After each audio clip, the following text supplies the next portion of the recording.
وبرکاتہ۔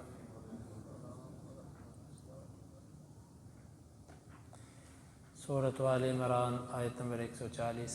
اعوذ باللہ السمیع العلیم من الشیطان الرجیم من ہمزہ ونفخہ ونفثہ۔ ان یمسسکم قرح، اگر تمہیں پہنچا ہے زخم، فقد مس القوم قرح مثلہ، پس یقیناً قوم کو بھی زخم اسی کی مثل پہنچے ہیں۔ وَتِلْكَ الْأَيَّامُ نُدَاوِلُهَا بَيْنَ النَّاسِ، اور یہ دن ہیں ہم ان کو بدل بدل کے لاتے ہیں لوگوں کے درمیان۔ وَلِيَعْلَمَ اللَّهُ الَّذِينَ آمَنُوا، تاکہ جان لے اللہ تعالیٰ ایمان والوں کو۔ وَيَتَّخِذَ مِنْكُمْ شُهَدَاءَ، اور وہ تم میں سے کچھ کو شہادت کے لیے چن لے۔ وَاللَّهُ لَا يُحِبُّ الظَّالِمِينَ، اللہ ظالموں سے محبت نہیں کرتا۔ وَلِيُمَحِّصَ اللَّهُ الَّذِينَ آمَنُوا، اور تاکہ اللہ خالص کر دے ایمان والوں کو۔ وَيَمْحَقَ الْكَافِرِينَ، اور کافروں کو اللہ مٹا دے۔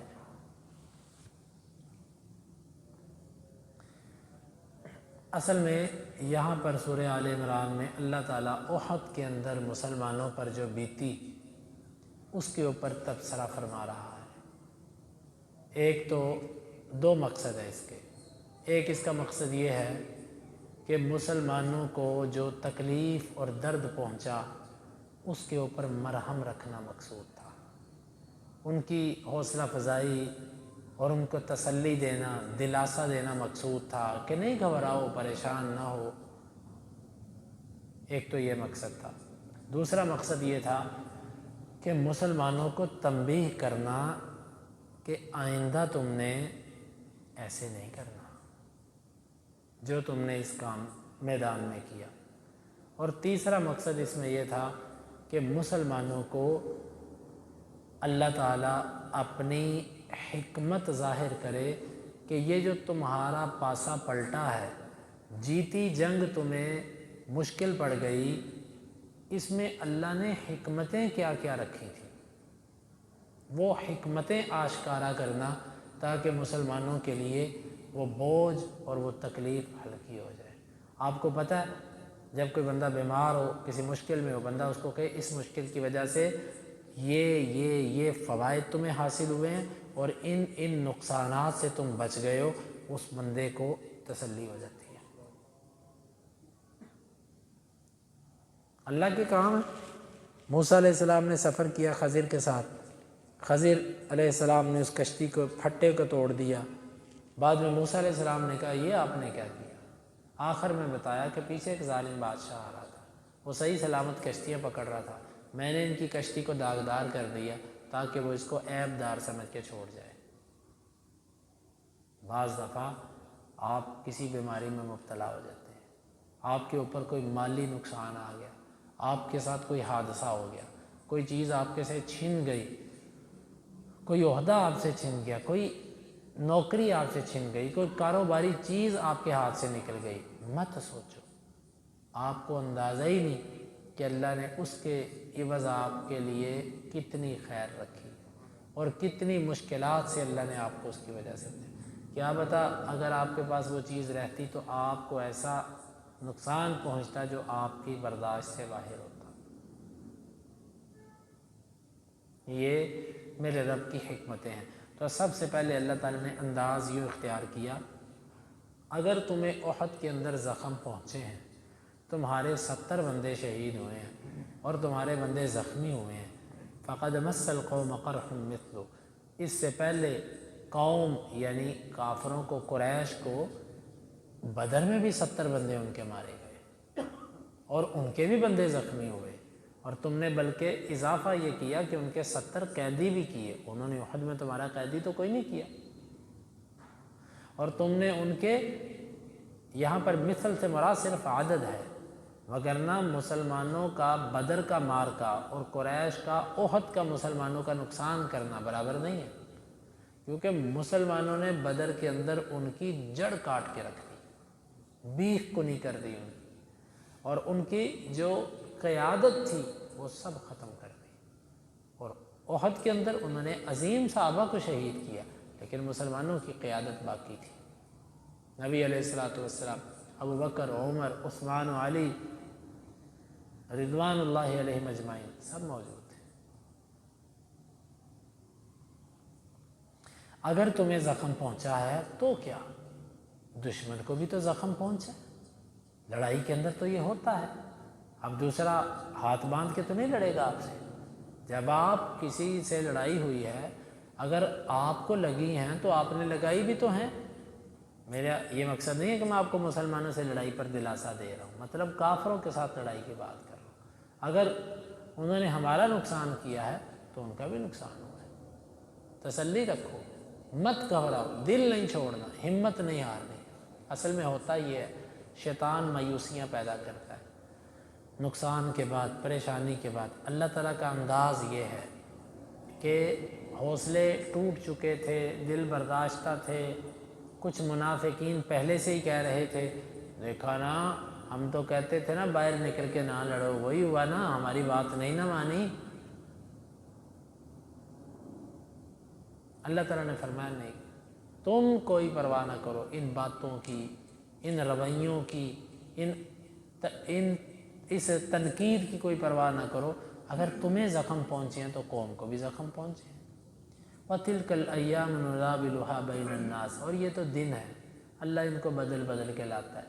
یہ دن کبھی آپ کے حق میں ہوتے ہیں اور کبھی آپ کے خلاف ہوتے ہیں، کبھی آپ کو فائدہ ملتا ہے، کبھی دنوں میں آپ کو نقصان ملتا ہے۔ یہ تو اللہ کی تقسیم ہے۔ سدا نہ کسی کو خوشی رہتی ہے، نہ سدا کسی کو غم رہتا ہے، نہ سدا کسی کی صحت رہتی ہے، نہ سدا کسی کی بیماری رہتی ہے، نہ سدا کسی کا حسن رہتا ہے، نہ سدا کسی کی جوانی رہتی ہے، نہ سدا کسی کا بڑھاپا رہتا ہے، بلکہ ہر چیز کو فنا ہے، ہر چیز کی انتہا ہے، ہر چیز کو مٹنا ہے، ہر چیز کو زوال ہے، سوائے میرے رب کی ذات کے۔ کل من علیہا فان ویبقى وجہ ربک ذو الجلال والاکرام، ہر چیز کو فنا ہے سوائے تیرے رب کی ذات کے، وہ باقی رہے گی۔ تو کیا ہوا، یہ تو دن ہے، اس لیے دنوں کے اندر زندگی کے ایام آپ پر مختلف قسم کے حوادثات لے کر آتے ہیں۔ کبھی آپ کو مالی نقصان، کبھی اولاد کے ہاتھوں پریشانی، کبھی بیوی کی وجہ سے، کبھی دوستوں کی وجہ سے، کبھی رشتہ داروں کی وجہ سے، کبھی کوئی چیز چھن گئی، کبھی کوئی جدائی آ گئی۔ ان چیزوں سے اپنے آپ کو یوں متاثر نہ کرو کہ آپ اپنے مقصد سے کٹ کے رہ جاؤ، کہ آپ مریض ہی بن جاؤ، آپ سوچوں میں ہی پڑ جاؤ، ہر وقت آپ کو ٹینشن اور دکھ ہی دکھ گھیر لے۔ نہیں، بس آپ کو اللہ کی طرف سے آزمائش آئی ہے، کوئی بات نہیں۔ دع الایام تفعل ما تشاء وطب نفسا اذا حکم القضاء، امام شافعی کا یہ شعر ہے۔ وہ کہتے ہیں کہ دنوں کو چھوڑو، یہ جو مرضی کرتے پھرے، جو دنوں میں ہوتا ہے ہونے دو، بس آپ اپنے نفس کو مطمئن رکھو، خوش رکھو۔ جب تقدیر فیصلے کرے ان فیصلوں سے مطمئن رہو، پریشان ہو کے، دکھی ہو کے، غمگین ہو کے آپ کو کچھ بھی نہیں ملے گا۔ تو مسلمانوں، اگر تمہیں زخم پہنچا تو قوم کو بھی تو پہنچا ہے، یہ تو دن ہے، اللہ ان کو پھیر پھیر کے لاتا لوگوں میں۔ اب وجہ بیان کی جا رہی ہے، وَلِيَعْلَمَ اللَّهُ الَّذِينَ آمَنُوا،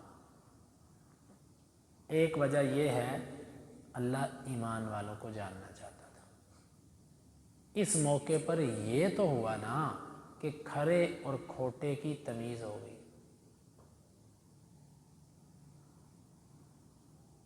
کھرے اور کھوٹے کی تمیز، مشکلات اس میں لوگ پہچانے جاتے ہیں۔ ٹھیک ہے، منافق علیحدہ ہو گئے، مومن علیحدہ ہو گئے، پتہ چل گیا۔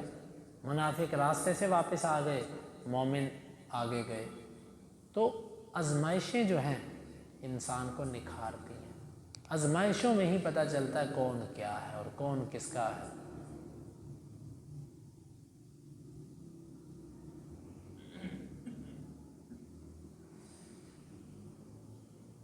وَيَتَّخِذَ مِنْكُمْ شُهَدَاءَ، یہاں پر ایک سوال پیدا ہوتا ہے، وَلِيَعْلَمَ اللَّهُ الَّذِينَ آمَنُوا، کہ اللہ جان لے ایمان والوں کو۔ کیا اللہ تعالیٰ پہلے ایمان والوں کو نہیں جانتا تھا؟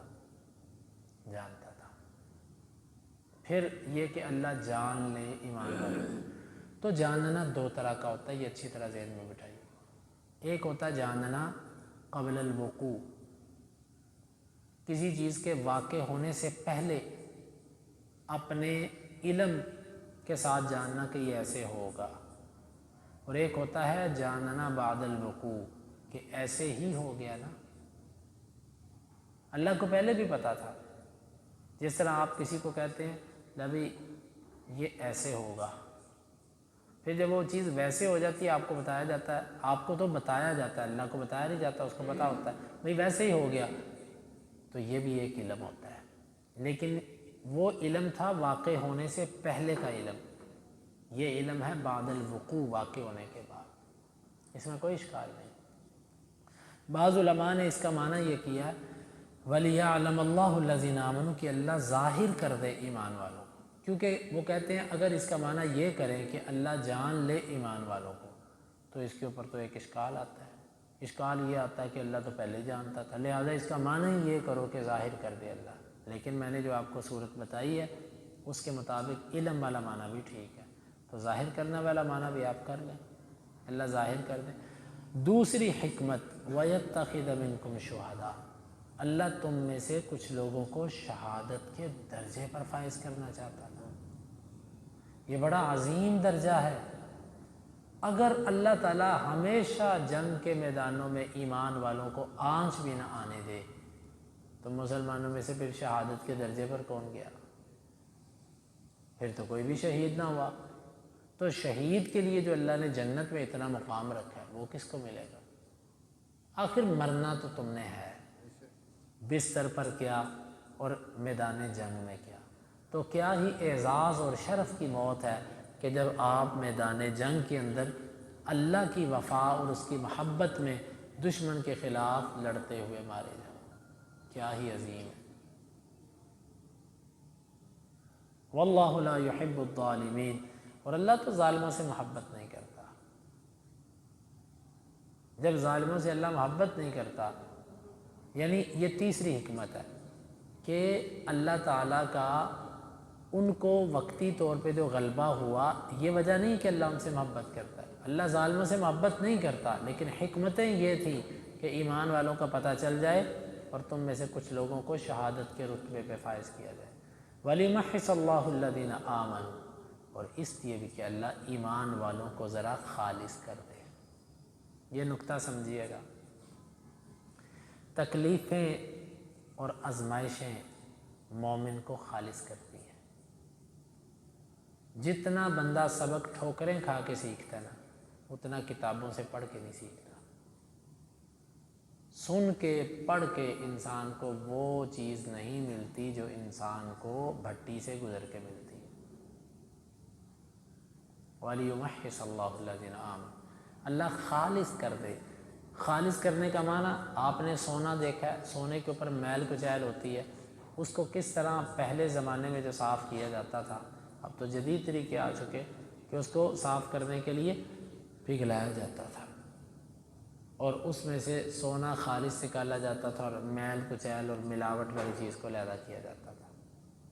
اللہ نے ایمان والوں میں جو کوئی ملاوٹ تھی، سستی، کاہلی، کوتاہی، اللہ نے اس کو خالص کرنے کے لیے، اس چیز کو نکالنے کے لیے ان کو آزمائشوں کی بھٹی میں ڈالا، اور اللہ اپنے بندوں کے ساتھ ایسے کرتا ہے۔